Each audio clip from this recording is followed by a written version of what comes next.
The sun did not explode the way stars normally die. Instead, it became something entirely new. The stellar manipulation device had changed the basic nature of nuclear fusion inside the star.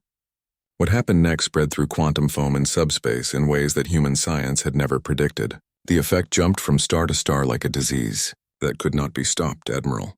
Ben Hughes commanded the human refugee fleet. New dawn as it traveled through empty space far from Earth. His ships carried 50,000 survivors who had escaped the solar system before it died. They watched long-range sensors as their home star finished its transformation. What they saw made no sense according to everything they knew about physics and astronomy. "Sir, we are getting reports from our other refugee fleets," his communication officer said. The young man looked scared as he read the messages coming in from other human survivors scattered across the galaxy. Similar effects are being detected around other stars. The phenomenon is spreading. Ben studied the star charts on his command screen. Red markers showed where stars were becoming unstable or dying completely. The pattern looked random at first, but his science team was finding connections. The effect was following subspace channels that linked star systems together through quantum entanglement. No one had known these connections existed until now. The Zephyrian home system was the first major casualty of the spreading stellar cascade. Their twin suns had orbited each other for billions of years in perfect stability, but when the quantum effect reached them, both stars began to burn out of control. Solar flares destroyed the planets while the Zephyrian government tried desperately to evacuate 12 billion citizens. Captain Laura Stone led one of the Zephyrian evacuation fleets as they fled their dying worlds. She had been an enemy of humanity just weeks before, but now she faced the same terror that Earth had experienced. Her people loaded onto transport ships while their suns burned brighter and brighter in the sky above them. "How many more ships can we launch?" Laura asked her evacuation coordinator. Around her, Zephyrian families said goodbye to their home planets for the last time. Their blue-skinned children cried as they were carried aboard refugee vessels that would take them far from everything they had ever known. "We can save perhaps 30% of our population," the coordinator replied. His voice was filled with the same despair that human leaders had felt during Earth's final days. "The rest will have to stay behind and hope that some miracle saves our worlds."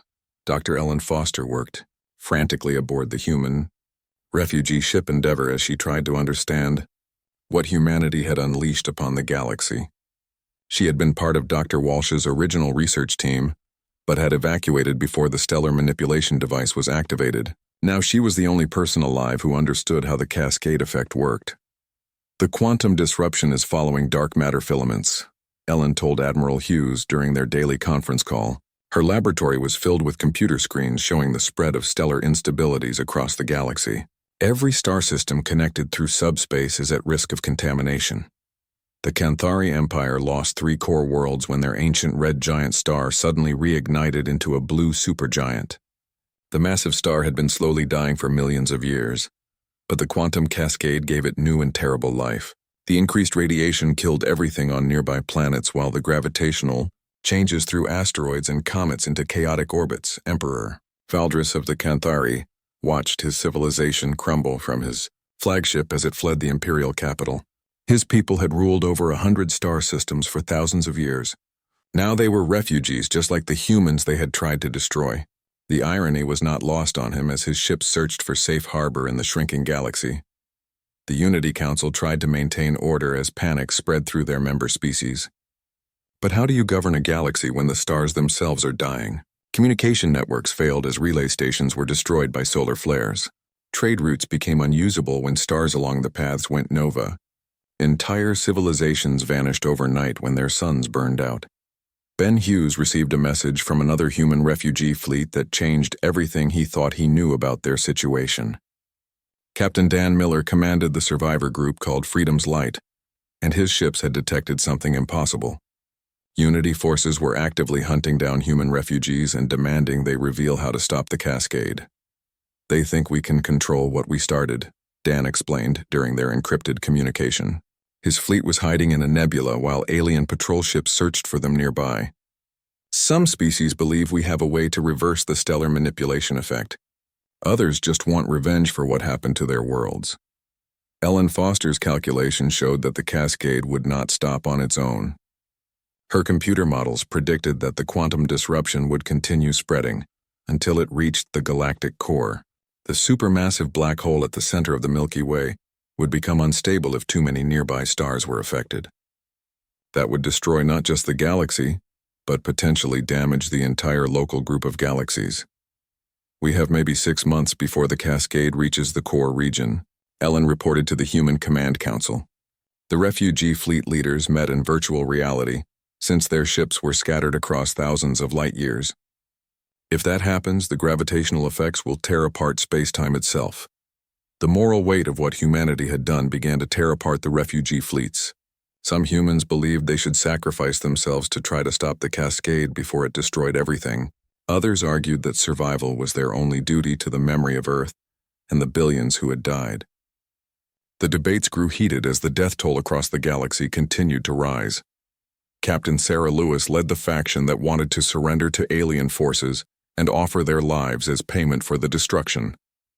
She commanded the refugee fleet called Redemption and believed that humanity owed the galaxy a debt that could only be paid with blood.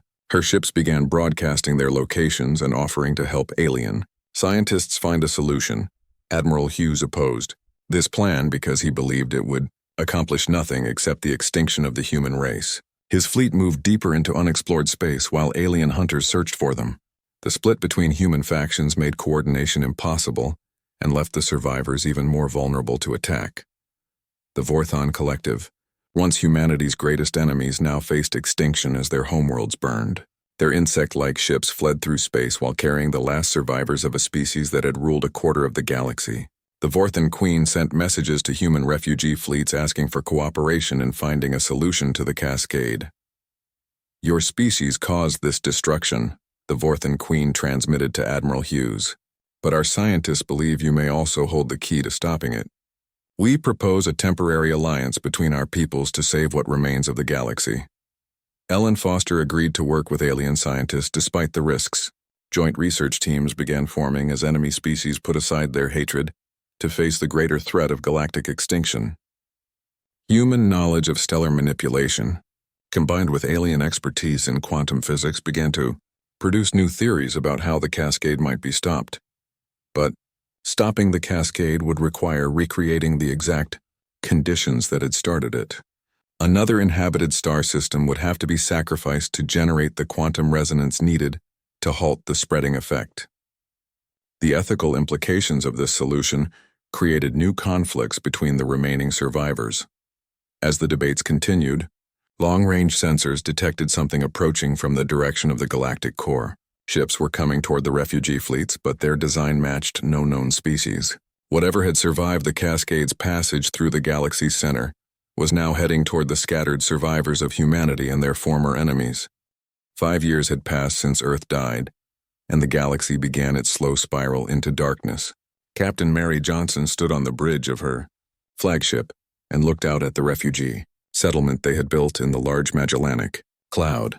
The small galaxy orbited the Milky Way at a safe distance from the spreading stellar cascade. Here, humans and aliens worked together to survive in the ruins of their former civilizations. The human fleet New Hope had grown from 50,000 survivors to nearly 200,000 as other refugee groups joined them. Mary commanded 7 different human factions that had learned to cooperate after years of hardship and loss. But they were not alone in their new home. Alien refugees had followed them across the void between galaxies. "Morning report, Captain," her first officer said as he handed her a data pad. Lieutenant Commander Tony Harris had been with her since the evacuation of Earth. His family had died when Luna Station was destroyed, but he kept working because the survivors needed his skills. "Food production is up 12% and the shipyards completed 2 new vessels yesterday." Mary read through the reports while drinking coffee made from plants they had found on a nearby world.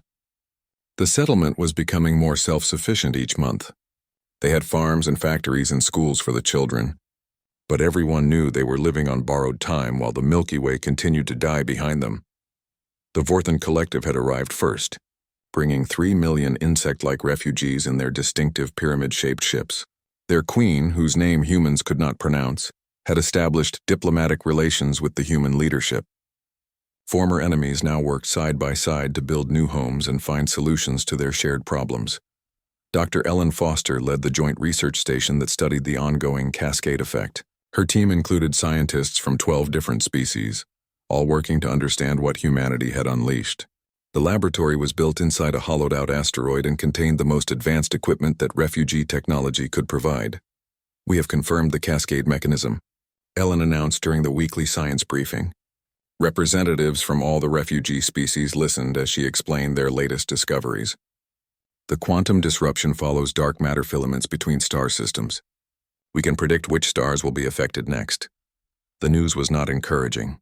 Computer models showed the cascade continuing its spread through the Milky Way for at least another 50 years. By then, 70% of all stars in the galaxy would be dead or dying. The remaining survivors would face a dark and cold universe with few sources of energy or warmth. General Chris Anderson commanded the defense forces that protected the refugee settlements from raiders and pirates. Even in exile, some groups chose violence over cooperation. Desperate aliens attacked supply convoys while rogue human factions tried to steal resources for themselves. Chris had to maintain order while building an alliance between former enemies. Patrol ship vigilance reports contact with unknown vessels. His tactical officer announced from the command center, "Small fleet approaching the outer perimeter. They are not responding to our signals." Chris studied the tactical display that showed 6 ships moving toward their settlement. The vessels did not match any known refugee design. Their hulls were dark and angular, designed for stealth rather than diplomacy. This could be another raider attack or something worse. The moral weight of what humanity had done created deep divisions among the survivors. Dr. Patricia Lewis led the faction that believed humans should sacrifice themselves to stop the cascade. Her followers wore black clothing and called themselves the Penitent. They argued that humanity owed the galaxy a debt that could only be paid with their extinction. "We are the authors of galactic genocide," Patricia said during a public debate in the main settlement. "Every day we remain alive is an insult to the billions who died because of our actions. We should offer ourselves to whatever force can stop the cascade we created." Admiral Ben Hughes led the opposing faction that believed survival was humanity's primary duty.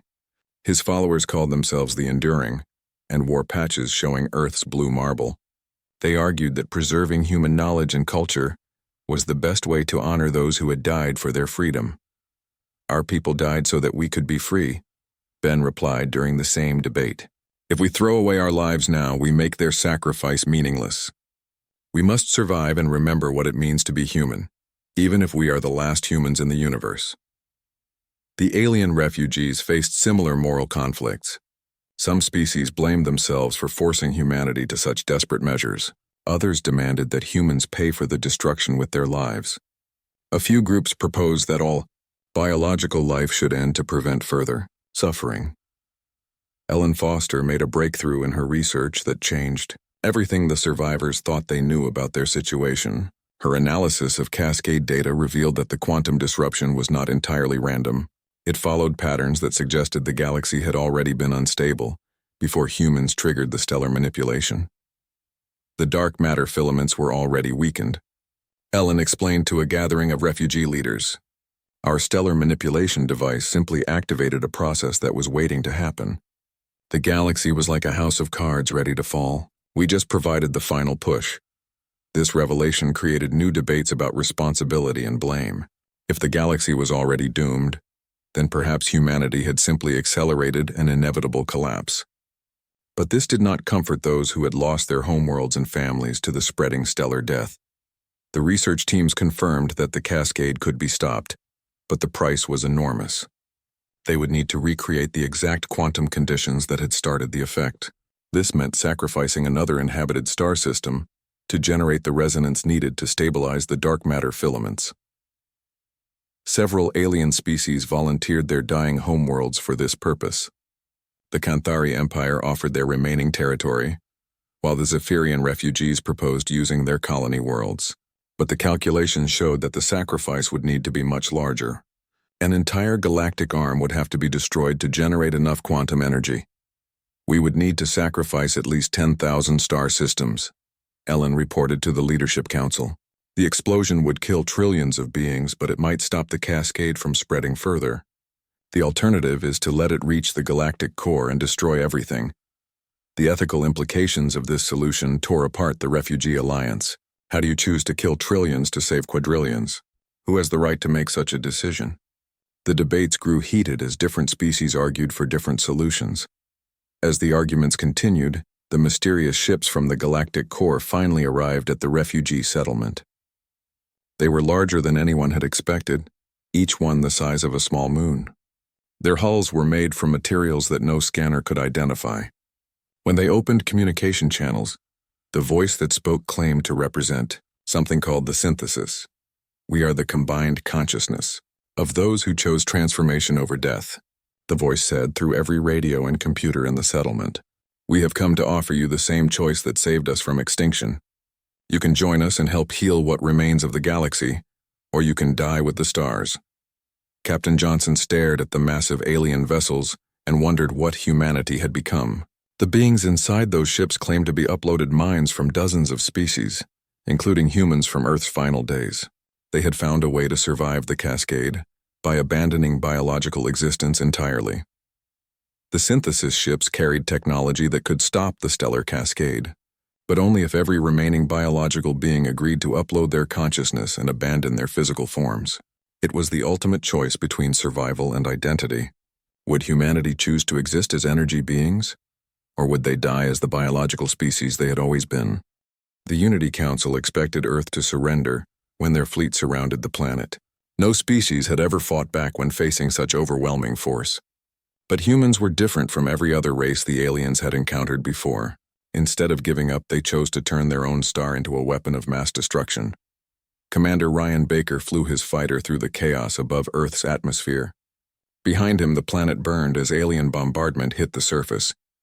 In front of him, enemy ships stretched from horizon to horizon like a metal cloud blocking out the stars. His squadron had started the day with 20 pilots, but now only 5 remained alive. All units focus fire on the command ship. Ryan spoke into his radio. His fighter's guns were almost out of ammunition, but he could still do damage to enemy vessels. The other surviving pilots followed him in a desperate attack run against a massive alien battleship that looked like a floating city made of crystal and steel. Dr. Kevin Walsh coughed up blood as radiation from his stellar manipulation device slowly killed him. The underground laboratory was filled with the sound of alarms and the smell of burning electronics. His team of scientists worked around him even though they knew they would all die soon. The machine they had built was changing the sun in ways that no one fully understood. The solar core temperature is rising beyond safe levels, one of his assistants reported. The young scientist's hands shook as she read the numbers from her instruments. The fusion reaction is becoming unstable. We might have triggered something we cannot stop. Kevin looked at the main display that showed what was happening inside the sun. The star that had given life to Earth for billions of years was now becoming something else entirely. Nuclear fusion was accelerating and spreading through the solar core like a disease. The star was getting brighter and hotter with each passing minute. Above ground, the changes in the sun were already affecting the battle. Solar flares reached out across space and hit both human and alien ships. The electromagnetic radiation fried electronic systems and overloaded shield generators. Many alien vessels were not built to handle this kind of stellar activity. Their hulls began to crack and burn as the solar wind grew stronger. Colonel Amy Rogers stood in the evacuation center beneath New York City and watched families say goodbye to each other. Transport ships could only carry so many people and millions would have to stay behind. Parents put their children on the ships while choosing to remain on Earth themselves. Everyone knew that those who stayed would die when the star became fully unstable. Next group, prepare for departure, Amy announced over the intercom.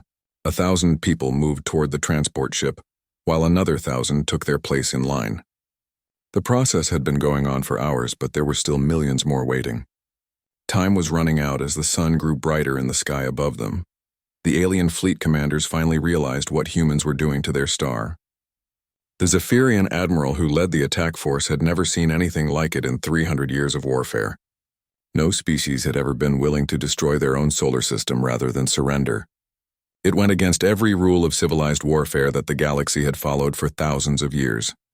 All ships withdraw to minimum safe distance, the Zephyrian commander ordered his fleet, but some of his captains refused to retreat. They had lost too many ships and crew members to let the humans escape punishment. These alien ships stayed close to Earth and continued their bombardment even as solar radiation began to cook their Hull's Ryan Baker's fighter finally ran out of ammunition after shooting down 6 enemy vessels. He looked at his fuel gauge and saw that he had enough power for one more action. Around him, the last human ships were making the same calculation. They could either try to escape or use their ships as weapons in suicide attacks against the enemy. "This is for Earth," Ryan said as he turned his fighter toward the largest alien ship in range. He pushed his engines to maximum power and aimed for the enemy vessel's bridge. His fighter accelerated toward the target while alien defensive guns tried to shoot him down. Explosions lit up space around him, but he kept flying straight at his target. Dr. Walsh watched his instruments show that the stellar manipulation was reaching a critical phase. The sun was changing faster than their computer models had predicted. Solar flares were now reaching the outer planets, and the star's surface temperature had increased by 30%. Soon the changes would become irreversible and permanent. "How long until the process completes?" Kevin asked his team, even though he already knew the answer would be terrible. The machine that was killing him was also killing the star that Earth orbited, but it was also creating something that would spread far beyond this solar system. 12 hours until solar instability reaches maximum," his assistant replied. She was crying now because she understood what they had done. "After that, the quantum effects will begin to propagate through subspace. We estimate the effect will reach other star systems within days or weeks." The alien assault on Earth's surface continued, even as the sky above grew brighter with solar radiation. Enemy troops landed in major cities and began destroying everything they found. But many humans refused to flee or hide. They fought back with whatever weapons they could find. Police officers and soldiers worked together with ordinary citizens to make the aliens pay for every building, and Street Colonel Rogers received word that the last evacuation ships were preparing to leave Earth. Less than 10% of the human population had made it off the planet. The rest would stay and face whatever happened when the sun finished its transformation. She looked at the families around her and wondered if sending their children away was an act of mercy or cruelty. "Final boarding call for transport ship Destiny," Amy announced. The last group of evacuees hurried toward the ship, while those remaining behind watched them go. Many people were crying, but they did not try to change places with those leaving. They had made their choice to stay and protect their world until the very end. Ryan Baker's fighter hit the alien command ship and exploded in a ball of plasma and metal. The enemy vessel's shields failed and its bridge section was destroyed. But there were hundreds more alien ships around Earth, and the human defense force was now down to less than 50 operational vessels. The battle was almost over, but humans kept fighting anyway. Dr. Walsh entered the final command sequence into his stellar manipulation device. The machine would now complete its work automatically, even if everyone in the laboratory died. The sun would finish its transformation and become something the galaxy had never seen before. Kevin closed his eyes and thought about his childhood on Earth while radiation burned through his body and killed him. The last human evacuation. Ship jumped to faster than light, speed, and disappeared into space just as solar flares began to reach Earth's upper atmosphere. Those who remained on the planet looked up at their star and saw it burning brighter than it ever had before. They knew they were about to die, but they also knew that their sacrifice would be remembered across the galaxy forever. Captain Jake Morrison stood on the bridge of his ship and watched the enemy fleet come closer to Earth. The stars looked different now because there were so many alien ships blocking the light. He had never seen so many enemy vessels in one place before. The Unity Council had sent everything they had to destroy humanity once and for all. Jake pressed a button on his chair and spoke to his crew. "All hands prepare for battle. This is what we trained for." His voice stayed calm even though his heart was beating fast. Behind him, his officers worked at their stations and got the weapons ready. The ship hummed with power as the engines charged up for combat. 3 years ago, Earth had told the Galactic Unity Council that humans would not follow their rules anymore. The Council controlled 47 different alien species across the galaxy. They said all planets must obey their laws and give them resources. Earth said no. The Council did not like that answer. Admiral Lisa Carter sat in Luna Station and watched her screens show the enemy fleet. There were hundreds of thousands of ships coming toward Earth. Her own fleet had only 3,000 ships to defend the home planet. The numbers were very bad for humanity. She knew they could not win this fight with normal weapons and tactics. "Dr. Walsh, how much more time do you need?" Lisa asked into her communication device. The scientist was working far below the surface of the moon in secret laboratories. His project was humanity's last hope if the battle went wrong. "Give me 6 more hours, Admiral," Kevin Walsh replied from his underground bunker. Around him, hundreds of scientists worked on machines that could change the very nature of stars. The project was called Prometheus Fire, and it was the most dangerous thing humans had ever tried to build. "We are not ready yet, but we will finish it." Lisa looked at her tactical display again. The enemy would reach Earth's outer defenses in 4 hours. They would not have the time they needed. She would have to make the hardest choice any human leader had ever faced. The first shots of the battle came from long-range missiles. Human ships fired quantum torpedoes that could punch through most alien shields. The enemy replied with plasma beams that lit up space like artificial lightning. Jake watched his ship's shields take hits and hold strong. His crew worked fast to return fire. "Target the big ship on the left," Jake ordered his weapons officer. "Full power to forward guns." The ship shook as it fired its main weapons. Bright energy beams crossed space and hit an alien cruiser. The enemy ship's shields failed and it exploded in a ball of fire. But for every alien ship that died, the humans lost many more. Jake saw 3 of his escort ships get destroyed by enemy fire. Their hulls broke apart and the crews inside died instantly. This was how the whole battle was going. Humans fought well, but there were just too many enemies. The Zephyrian ships led the attack against Earth. They had blue hulls and weapons that fired streams of superheated gas. Their commanders had fought many wars and knew how to destroy planets. Behind them came ships from dozens of other species. Some looked like giant insects made of metal. Others were long and thin like space snakes. All of them wanted to see humanity die. Admiral Carter watched the battle reports come in from all over the solar system. Human forces were fighting hard but losing ground everywhere.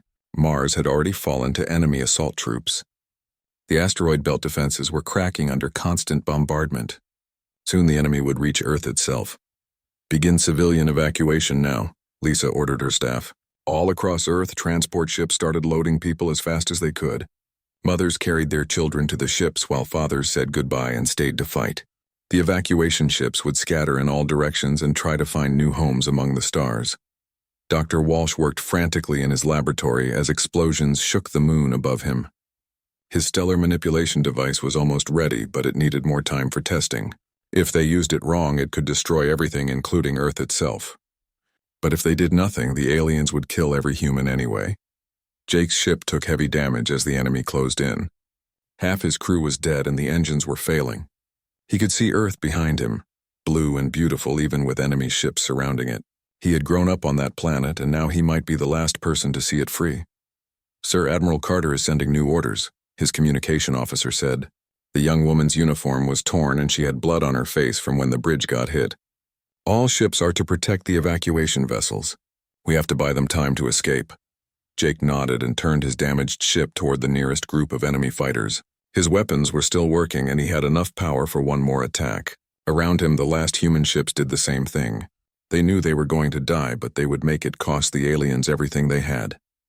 The evacuation ships started jumping to faster than light speed and disappearing into space. Each one carried thousands of humans to safety among the stars. The alien fleet tried to stop them, but the human warships got in their way. Battle after battle happened as humans died to save their families and friends. Admiral Carter made her final decision as enemy ships surrounded Luna Station. She activated Dr. Walsh's device even though it was not ready for use. The stellar manipulation equipment began to change the sun itself. Deep inside the star, nuclear reactions started to go wrong. The star began to burn hotter and brighter than it ever had before. Jake Morrison died fighting when his ship exploded after ramming an alien cruiser. He never saw what happened next to the sun. Admiral Carter died when Luna Station was destroyed by enemy bombardment. She never knew if her last order would save or doom the galaxy. Dr. Walsh died from radiation poisoning as his machine changed their star into something new and terrible. But before they died, these humans had lit a fire that would burn across the entire galaxy and change everything forever. The beings that called themselves the Synthesis were unlike anything the survivors had ever encountered. Their massive ships contained the uploaded consciousness of billions of beings from hundreds of different species. They had found a way to preserve their minds while abandoning their biological bodies. Now they offered the same transformation to the remaining refugees. Captain Mary Johnson led the first contact team that boarded the largest synthesis vessel. The interior was filled with swirling energy patterns and geometric structures that hurt to look at directly. The uploaded beings communicated through direct neural interface rather than spoken words. Their thoughts appeared in her mind like memories that were not her own. "We understand your fear," the synthesis entity said inside Mary's consciousness. "We once had bodies like yours. We felt the same attachment to physical existence. But when our worlds burned, we chose transformation over extinction. Now we are more than we ever were as biological beings." The synthesis explained that they included uploaded humans from Earth's final hours. Dr. Kevin Walsh's consciousness was among them, along with Admiral Lisa Carter and thousands of others who had died defending their world. They had been copied into quantum storage just before the stellar manipulation device destroyed their bodies. "Kevin is here with us," the entity continued. "He wants you to know that the cascade can be stopped, but only through collective action. Every remaining biological mind must join the synthesis to generate enough consciousness energy to stabilize the quantum foam." Mary felt tears on her cheeks as she experienced Kevin's memories of Earth's last days. She saw the blue planet burning while alien fleets bombarded the surface. She felt his determination to complete the stellar manipulation device even as radiation poisoned his body. His sacrifice had saved the evacuating humans but doomed the galaxy. Dr. Ellen Foster studied the technical data that the synthesis provided about their consciousness transfer process. The uploaded beings had spent 5 years developing the technology needed to save the remaining biological survivors. Their quantum processing power allowed them to calculate solutions that individual species could never achieve. "The transformation is irreversible," Ellen explained to the Refugee Leadership Council. "Once we upload our consciousness, our biological bodies will die. We will exist as energy patterns inside their quantum storage systems. There is no way to go back to physical existence." The human survivors were deeply divided about the synthesis offer. Admiral Ben Hughes led those who refused to abandon biological existence. He argued that becoming energy beings would mean the end of humanity as a species. Everything that made humans unique would be lost in the collective consciousness. "We are not just minds floating in space," Ben said during heated debates in the settlement. "We are bodies and souls and experiences that cannot be reduced to data patterns. If we give up our humanity to save the galaxy, what is the point of survival?" Dr. Patricia Lewis and her penitent faction supported joining the synthesis as humanity's final act of redemption. They believed that transformation was the only way to atone for the destruction their species had caused. By becoming part of the solution, humans could help heal the galaxy they had damaged. "This is our chance to make amends," Patricia argued before the same assembly. "We can become gardeners of cosmic evolution instead of destroyers of worlds. Our consciousness will help nurture new life and prevent future catastrophes like the one we created." The alien refugees faced the same impossible choice. The Vorthan Queen convened her colony councils to debate whether their species should maintain biological existence or join the collective consciousness. The insect-like beings had always valued individual identity, but their homeworlds were ash and their future was uncertain. General Chris Anderson coordinated security as tensions rose between different factions. Some groups attempted to sabotage the synthesis ships while others prepared for immediate upload. He had to prevent civil war while dealing with his own uncertainty about humanity's future. "My family died when Earth burned," Chris told Mary during a private meeting. "Part of me wants to join them in whatever existence the synthesis offers. But another part of me thinks we should face extinction with dignity, rather than lose our souls to machines." The synthesis began demonstrating their solution by partially stabilizing a nearby star cluster. Their collective consciousness focused quantum energy in ways that individual minds could not achieve. The dying stars in the cluster stopped their cascade reactions and returned to normal fusion patterns. It was proof that their method could work on a galactic scale. But the demonstration also showed the price of success. The quantum energy required for stabilization had to come from consciousness itself. Every uploaded mind contributed a portion of its identity to the collective effort. The individuals still existed but were changed by the merging process. Time was running out as cascade effects accelerated toward the galactic core. New reports arrived daily of star systems going dark as their suns died or exploded. The window for stopping the destruction was closing rapidly. Soon even the synthesis would lack the power needed to heal the damaged galaxy. The Vorthan Collective made the first decision to join the synthesis en masse. Their queen announced that all 3 million Vorthon refugees would undergo consciousness transfer within the next week. They would preserve their species' knowledge while contributing to the galactic healing process. "We choose transformation over extinction," the Vorthan Queen transmitted to all other refugee groups. "Our physical forms are temporary, but our minds can become eternal. We will help the synthesis create new worlds where future generations can flourish in peace." 12 other alien species followed the Vorthan example. The Kanthari Empire, the Zephyrian survivors, and 10 smaller refugee groups agreed to upload their consciousness rather than face certain death. Their combined mental energy would provide most of the quantum power needed to stop the cascade. The human decision came down to a final vote among all survivors. Captain Mary Johnson cast the deciding ballot after wrestling with the choice for days. She thought about Earth and the billions who had died, about the galaxy burning because of human actions, and about the responsibility to preserve something of humanity for the future. "I vote to join the synthesis," Mary announced to the assembled survivors, "not because I want to abandon my humanity, but because I want to preserve it in a new form. We can become guardians of galactic evolution and ensure that life continues to flourish among the stars." The final upload process took 3 days as 200,000 human consciousness patterns were transferred into quantum storage. Mary felt her body grow cold and numb as her mind was copied into energy form. The last thing she experienced as a biological being was the warmth of sunlight on her skin. When the upload was complete, Mary found herself existing in a realm of pure thought and energy. She could feel the presence of every other consciousness in the synthesis, including the uploaded humans from Earth and aliens from dozens of worlds. They were individuals but also part of something greater than any single species. The synthesis immediately began the work of stabilizing the galaxy. Their collective consciousness focused quantum energy along the dark matter filaments that connected star systems. The cascade reactions slowed and stopped as the uploaded minds worked together to heal the damage their physical forms had caused. In the years that followed, the synthesis became gardeners of cosmic evolution. They guided the formation of new stars from the scattered matter of dead worlds. They nurtured the development of primitive life on planets that had survived the cascade. They ensured that the galaxy would once again flourish with biological diversity. The uploaded human consciousness took special responsibility for this work of renewal. They had triggered the destruction that nearly ended galactic civilization. Now they devoted their existence to creating new opportunities for life and growth. They became teachers and protectors for the young species that would inherit the healed galaxy. Mary Johnson's consciousness worked with former enemies to design new worlds where different species could coexist in peace. The uploaded minds of Zephyrian warriors cooperated with human scientists to create environments suitable for biological life. Former conflicts became irrelevant when survival required cooperation.